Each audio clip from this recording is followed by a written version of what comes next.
Hey guys, it is Jenna, what is up, and welcome back to the Board Game Garden, and welcome to a little challenge video. I was really excited when I saw M Is For Meeple do this video, and then they said that it'd be cool to see me do it. This is the Something Challenge, and this was started by Boxed Meeples. I will have both of their channels linked down below. Boxed Meeples and M Is For Meeple are some of my favorite channels to watch, so definitely go and check out their channels. But this is the Something Challenge, and basically it is going off of the ever so popular saying in weddings, which is something old, something new, something borrowed, and something blue. So we have some board games around me to talk about today in each of those categories. And I will say that I tried to make this some games that I haven't really chatted about too much on the channel. It would have been easy for me to just like bring out some that I've talked about on the channel over and over again, but I really wanted to shed some light on some other games. So without further ado, if you guys want to see my answers for the Something Challenge, just keep on watching and let's get into this video, shall we? So the first prompt is something old, and I would say that this game is not old at all. It's actually a pretty recent game, but I consider this like an old favorite. This used to be one that I freaking loved. It is a deduction game, and I believe it was number 2 on my top 10 favorite games on the Jen Rose channel. I did that in November of 2021, and this was number 2, and I have not played this at all in 2022. So I consider this an old favorite just because we've gotten so many more games over the past like 9 months that I feel like this one has kind of taken a little seat on the back burner, but I really love this game so much, and I'm gonna stop yapping about it and show you guys what it is. It is The Search for Planet X. This is published by Renegade Game Studios and also Foxtrot Games, I believe. Yes. And this is a fantastic deduction game where you are trying to figure out on this map of the stars where Planet X is. And you have your own sheet that is a duplicate of the board, and basically it has that, you know, each section, it's like a pie graph, I guess. Each section can have one certain thing in that section, and one of those sections has Planet X. So you're trying to deduce by using an app, actually, which is really fun. You're trying to deduce using the app, searching for different things in different sections and doing research to find out different information, and it is such a fun game. I really need to get this to the table. You can also play it solo, which I just recently discovered and found out, so I really want to get this to the table solo and also just multiplayer again, because we used to play this one all the time. And there's actually 2 sides of the board, and the other side that we have not used yet has like so many more like sections or like pieces of the pie, so it's a lot more difficult to deduce where Planet X is because there's so many more sections to like search in and stuff. So anyways, yes, that is my something old. It is an old favorite, and I need to get this one back to the table because I absolutely love The Search for Planet X. It is such a good one, and like, can we just talk about this cover? Like, it's absolutely stunning. The next prompt is something new, and I'm just gonna pull these ones into view, and you guys are probably gonna be like, excuse me, pardon? But I just wanted to quickly show you guys this. So these are 2 games that I've had in my collection for a very long time. Love them so much. Point Salad is a fantastic, just easy card drafting game where you are collecting veggies and collecting scorecards, and those scorecards are based off of the veggies that you collect, and you're trying to get the most points. Absolutely fantastic game. And then Tiny Towns is one that I've talked about many times. This is fantastic solo. I prefer it solo, and it is one of my favorite games to play solo. It is a good one where you are grabbing cubes and placing them into your little town. It's a 4x4 grid, and you're trying to put these cubes in different configurations in order to build certain buildings in your town, and it's such a fun game. But the reason why I wanted to show you guys those for new is because my most recent package, and I thought this was so funny, and it's like no slap at AEG, I just thought it was hilarious. But I received a package from AEG, which a huge shout out to them. I actually signed up for their creator program, which if you are a fellow creator, AEG has an amazing creator program, and this was their welcome package. So 2 games that I already know and love. So I do have extra copies of these, and I will most likely in the future be doing a giveaway for those 2 games because I now have 2 copies, and a huge shout out to AEG. Thank you so much for sending those over. But you know, I already have both of them and I already love both of them, and I believe I've already talked about both of them on the channel. So yes, that's actually not my new prompt. I will show you guys another new game that I've received recently, and that is one from Renegade Game Studios, and that is My Little Pony Adventures in Equestria, a deck building game. This is the cutest thing I've ever seen, and I've heard a lot of good things about this game from a lot of people that enjoy deck building games. The Renegade Game Studios, they have a whole section of different deck building games. They have one for Transformers, they have one for G.I. Joe, Power Rangers as well, and this is one of their most recent iterations of one of their deck building games, and My Little Pony is the cutest theme to go for, and it is going to be a lot of fun. I'm excited to bring this one to the table and try out. It is, I believe, a cooperative deck building game. Correct me if I'm wrong, but it seems like a lot of fun, and I'm very excited to try it out. They also sent over the like wooden meeples for all of the characters. I'm very excited to get this one to the table and try it out. This one can be played solo, which is exciting.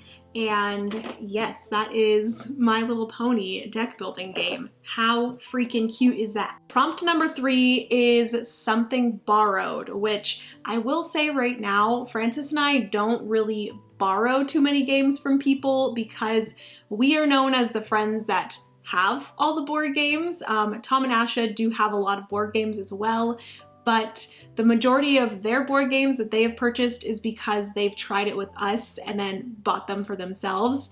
So we don't really borrow a lot of board games from people. And then in terms of people actually borrowing games from us, we've only ever let 2 games be borrowed. And one was more recent and one was a while ago. So the one that we let someone borrow a while ago is this wonderful game right here. This is Santorini. It is published by Spin Master Games as well as Roxley, and this is a not 2-player only. You can actually play it up to 4 players, but typically people do play Santorini 2 players. Francis and I really enjoy playing it 2 players as well. And we let my sister Alicia and her husband Matthew borrow this probably like a year ago, and they had it for like a solid 3 or 4 months before they gave it back, which is totally fine. We don't typically get Santorini to the table too often, but when we do, we really enjoy it.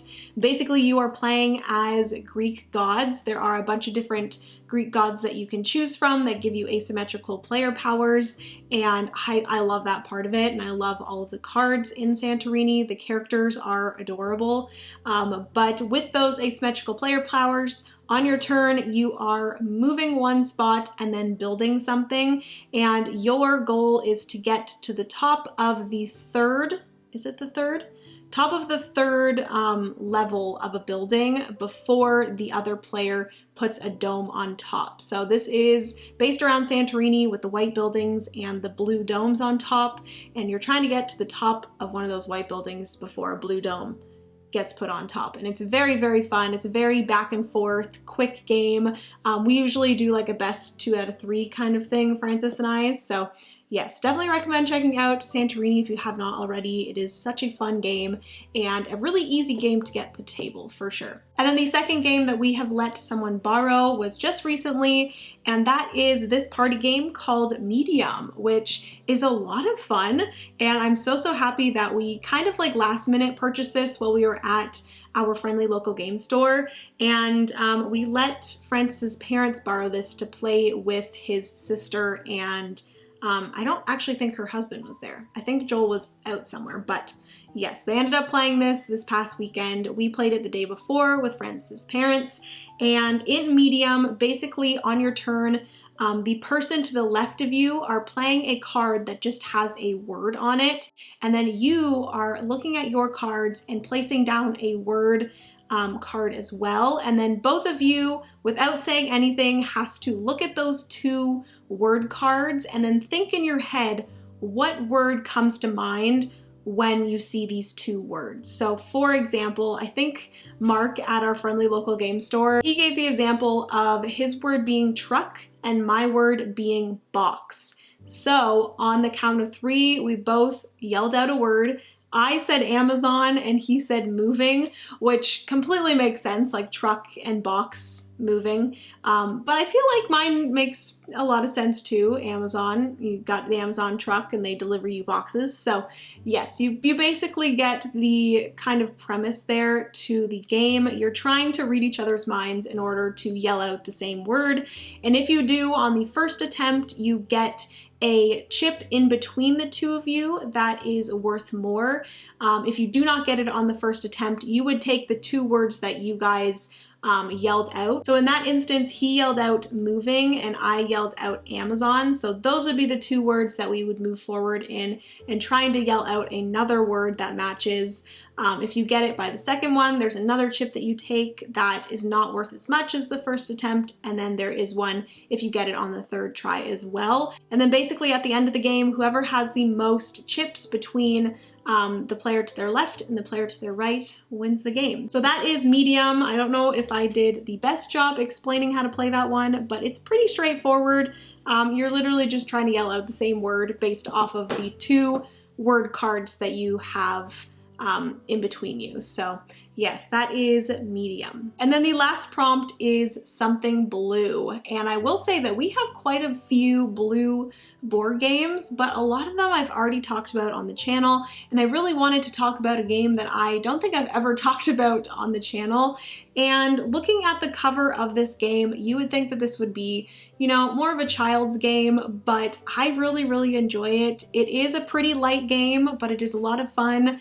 And that is dun, dun, dun, dun, dun, dun, Dream Home. I love this game so much. Like I said, based off of the art, it's very cartoonish, but it is such a fun card drafting and I guess you would consider it tableau building game.